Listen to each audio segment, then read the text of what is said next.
Well, they're pretty shy and small and can be found in Madagascar or at your local zoo in Decatur. Here with the critter Uncaged, Heather Purdue, director of Scovill Zoo, is back with us. Who do we have here? We have Pierce. He is one of our lesser hedgehog Tenrecs.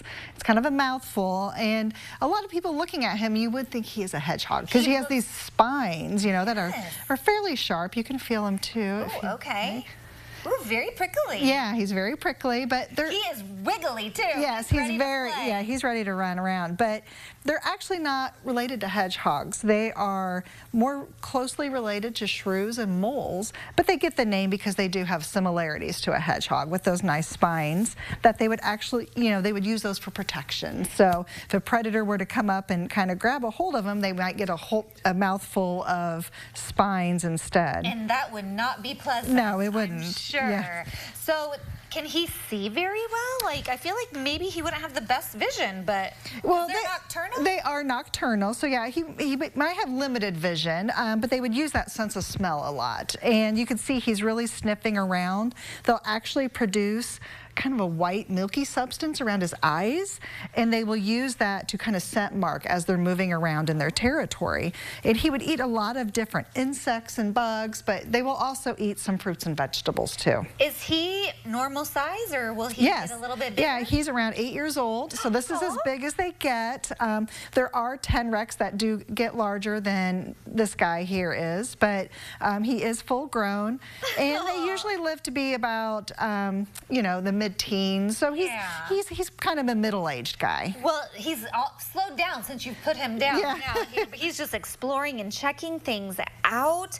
There are some fun things happening at the zoo this fall. One of your largest fundraising events, the Zoorific Evening, is coming up. What do you have planned? Yeah, that will be actually this Saturday. So Saturday afternoon, if people are coming out to the zoo with their families, we'll actually close a little bit early. We're closing at 3 o'clock. They can get in, and then our grounds will close at 4.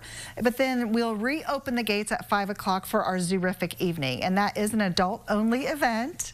And tickets, you can still purchase tickets by going on our website and even at the door.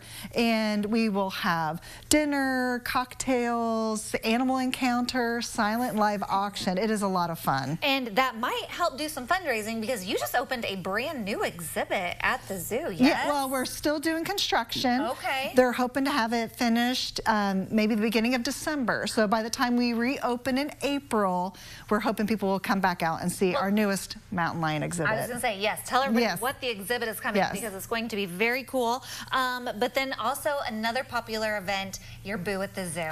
Yes, the zoo will close for the regular season on October 14th, but then we'll reopen October 17th for Boo at the Zoo. And I know it's always our biggest special event, and it's always fun for, you know, to bring families out. We open as early as 1 o'clock on Saturdays and Sundays, and tickets will go on sale on September 24th. And you can reserve those tickets online. I was going to say, you have to have a ticket in advance to get in, right? Yes. You do have limited capacity. Yes, and it's actually worked out really well. We kind of started doing that right after COVID, but then it kind of, you know, spreads people out throughout the evening, so not everybody's coming in at one time, and people can get through the zoo a little bit easier with not, you know, such a big crowd. Yes, well, and then they may be able to come say hi to Pierce here, the Tenrec. So thank you so much for introducing us. Thank you. He's so cute and cuddly. If you want to look at what's happening at Scovill Zoo this fall, we will have all that information posted for you at ciLiving.tv.